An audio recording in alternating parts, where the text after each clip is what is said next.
Welcome back to the PLC Professor's lab for course development and training. And this is where we knock out all of our ideas with the hardware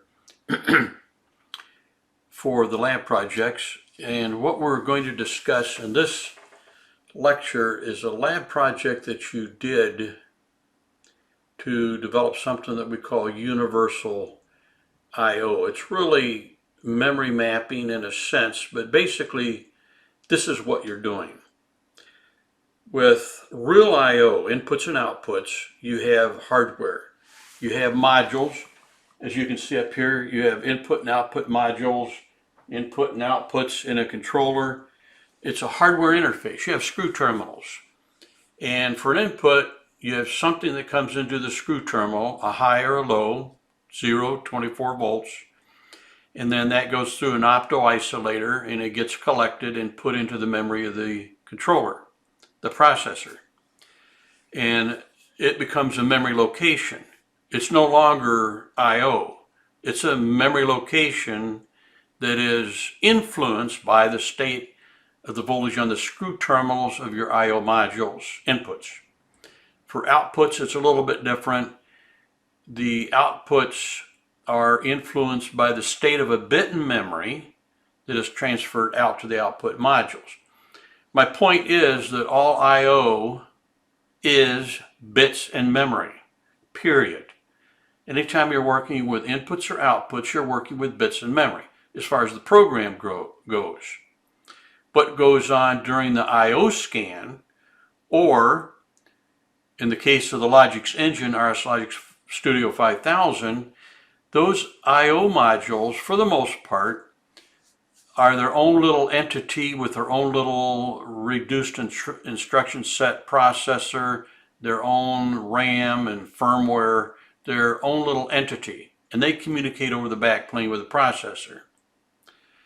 The point is, when you're in the program, you're dealing 100% with bits in memory. So you may look at a bit and say, well, that's an input or that's an output. It's not. It's a bit in memory that points to an input or an output. So in our training, because you may not have enough real I/O, in other words, inputs and outputs wired up to lights and switches, for you to flip switches on and off and watch lights flash, you end up making virtual I/O. I call it universal I/O, virtual I/O, and I show you in this lab project how to create a data structure that looks as close as is possible to what module-defined data types look like. Remember, module-defined data types, you don't implement those. You don't create those. When you add an I/O module, that EDS is automatically brought in and added to your project, and your global database, your controller database, is automatically populated with all the tag names, pointers, variables, everything for that I/O module. It's fixed. You can't change it. What we're going to do is create tags or variables, pointers, that look as close as is possible. Now we're kind of limited because you can't throw in colons anywhere you want in a tag name, but you can put in decimal points by having it be an element of a larger data structure. And instead of colons and things like that, we're going to have to use an underscore. So let's jump in there and look at this universal I/O. There's two things good about this. One is that it allows you to write programs that look like it's real I/O, but it's not. And there's two reasons for doing that. One is you don't have any I/O, and the other is you really don't have it, but you're going to have it later on in the project. So this allows you to run your program, because you can't download and run a program for I/O that doesn't exist in the backplane, in the chassis, on the backplane network structure. But you can create virtual I/O and run your program. Then you're going to have to manipulate it with your mouse, right from the keyboard. And like I said, so Either way, it's you don't have the I/O. So let's jump in here and start doing this. Welcome to the next section, the next lab discussion video that supports the complete PAC Learn series, Volume 1 of An Introduction to RS5000. We titled this Universal I/O. Now this particular lab or projects is an exercise to enhance your understanding of the tag database in RSLogix 5000, or rather in the Logix engine. So we do this several times through the manual just to emphasize to you that these module-defined tags are instances of a module-defined data structure that supports each different type of I/O module. So we have you create something similar to cement the idea in your understanding of the relationship of these tag structures. Defining universal input-output data structures. In lieu of adding I/O modules, we can do something different and create a virtual I/O structure. This is an alternative to creating I/O type tags using the module-defined data types, which you did in another exercise. Bits in memory are bits in memory. Regardless of what changes their state, what influences them, they're still just bits in memory. So the first thing we're going to do is create a new project. Now you could do this with an older project and just add these tags, but it may be better if you started clean. Either way it'll work. So we're going to say new. We'll leave it in L35E. We'll let it be version 20. We'll call it Universal. In the lab, I had you start with an existing project. We just jump right in with a project already created. So it really doesn't matter what you name it, or whether you created a new one or started with an old one. And we want to save it in Learn RS5000. That's the file that we created to save our programs in. Now there's already going to be folders in there, files in there, because I don't clear this out every time I start working on this project again. So L35E version 20, we call it Universal. If it makes you feel better, we can call it /IO. Okay? And now you see you have a project. And we don't have any I/O down there. See, we have the compact bus, which is the only I/O bus for the 35E, the 1769 type compact Logix processors. We have a main task, continuous. And within the main task, we have a main program with the main routine, ladder style. The little sheet there with a 1 tells you it's the main routine, and program tags. This is all created for you automatically when you create a new project. So we'll collapse some of this back down. We're going to work in data types, and I think we'll collapse down task. So what we had you do is go to user defined and create a new data type, and type in the name inputs,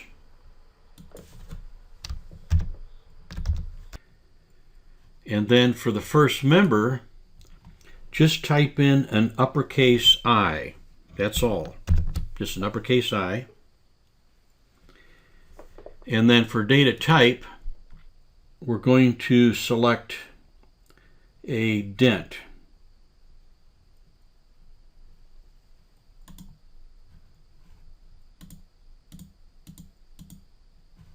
Now we could have just typed in, well, let me cancel and go back here.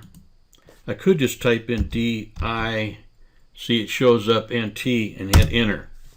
And there we have our member I of a dent data type. Okay?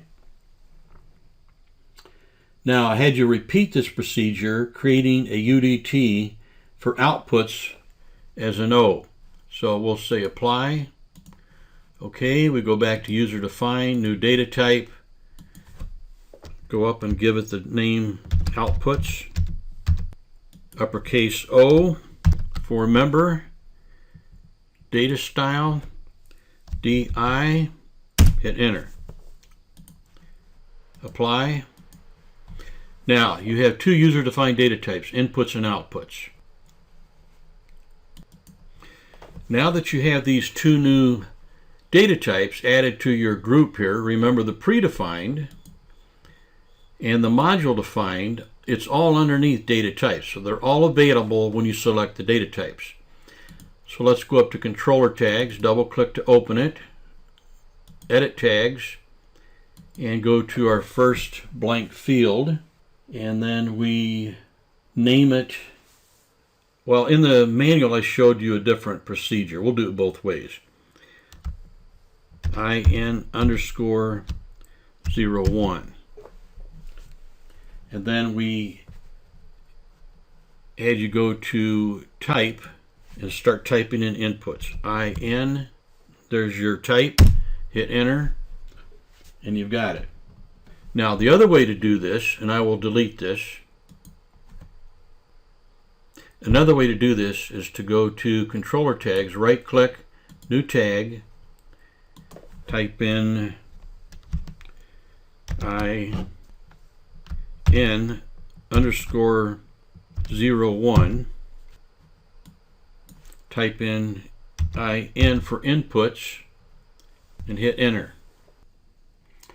I had you then repeat the procedure, only this time I'm just going to go right here and create it directly in the tag database, and we're going to call it out_02, and we're going to say that the data type is outputs, so we type in OU, there it is, an O gets it, and there we have our two new tags that are instances of inputs and outputs data types. So if we expand,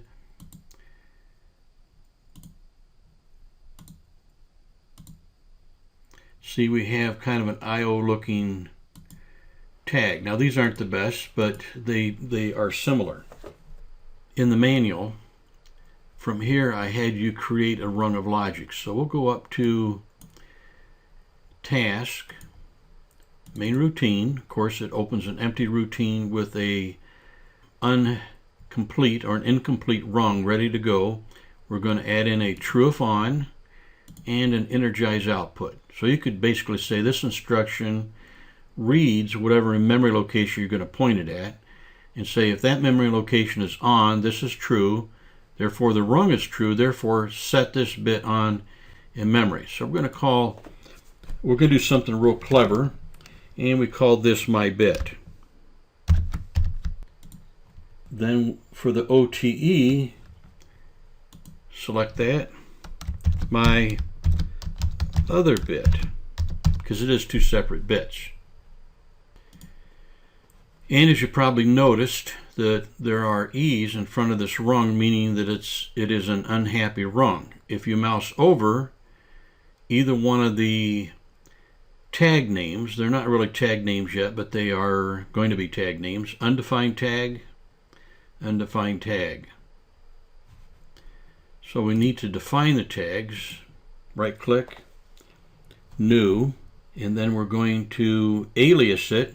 So instead of base, we select alias, and then the alias for, we're going to drop down and pick input 01.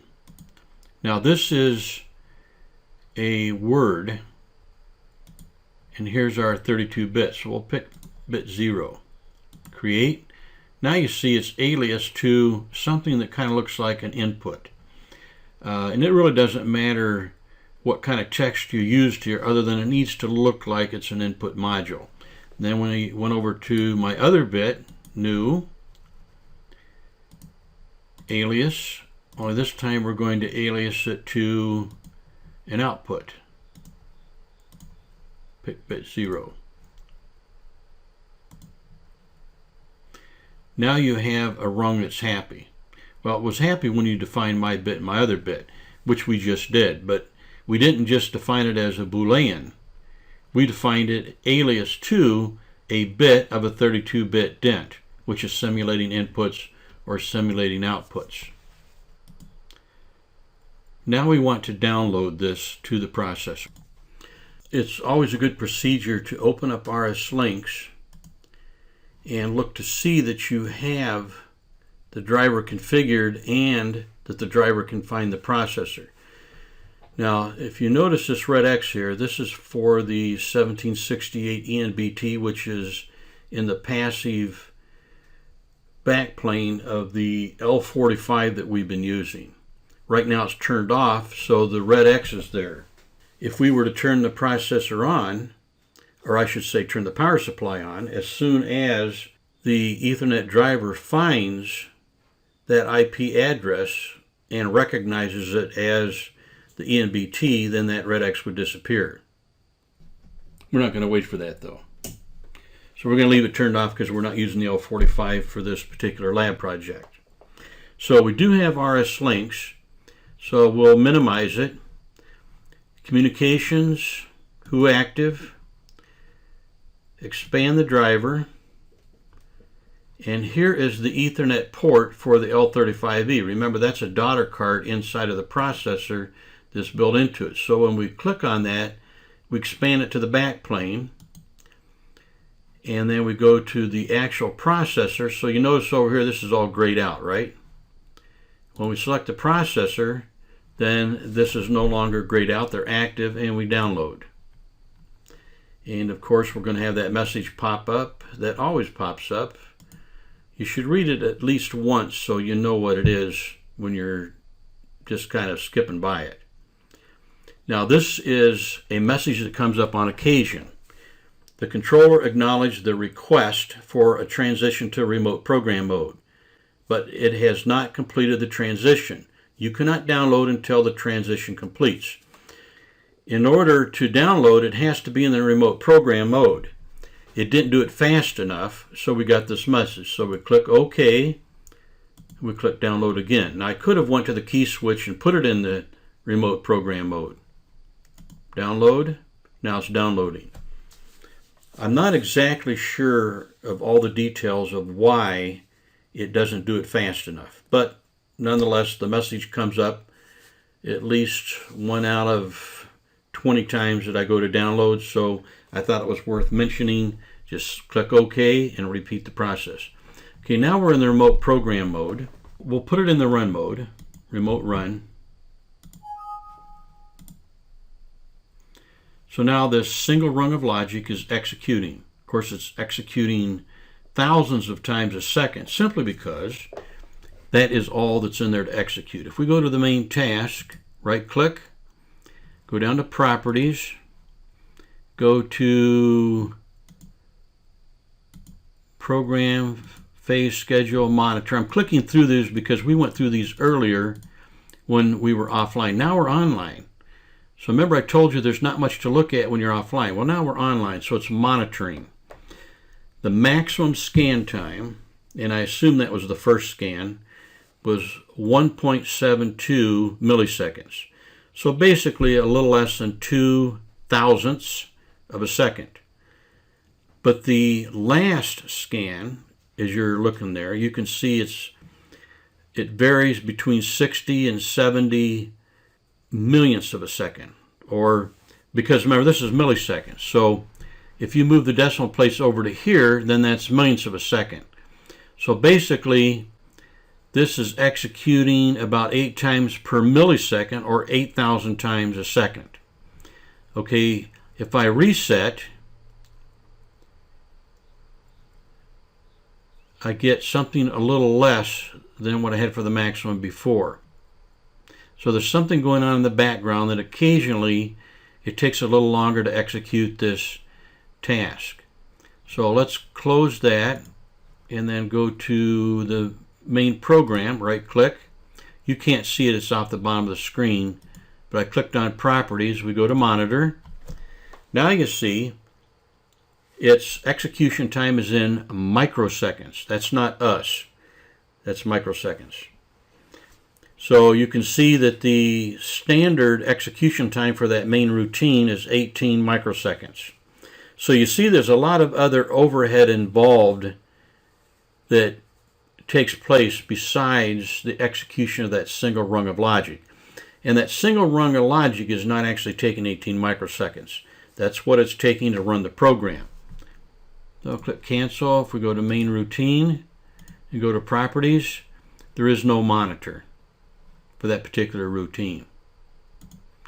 Okay, what I wanted to show you was that you created these tags, and these tags, even though they're controller tags, they are not I/O. You see that the data type is, you see no I/O data types here. We have no I/O here in our project. If I right click on that bit, so what I'm doing is saying I want to toggle that bit on. When that bit toggles on, then the logic, when it executes, turns this bit on. If I look at controller tags, go to monitor tags, you see they're both on. If I turn this bit off here by actually running the cursor through it to highlighting and hitting 0, when I hit enter, you see my other bit turned off. The whole purpose of this little short lab was to emphasize to you that these are just bits in memory, even if they're aliased to something that looks like I/O. Because there is a way that you can actually use the I/O data types under module define without actually having any I/O modules. You basically create the I/O modules, then you delete them, then you use the data types that are exposed. The problem is that if you try to export it to another location, in other words, you export it to a library or something, and when you pull it back in, it's going to clean it all up and it's going to remove those I/O data types, and you're going to lose your structure. So you're better off not using module defined tags when you really don't have I/O modules there.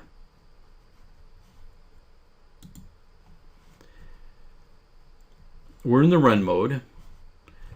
If I go to this bit and toggle it, it actually did turn on, but it turned back off so fast that you couldn't see it. If I go to this bit, toggle it on, then put this in the program mode,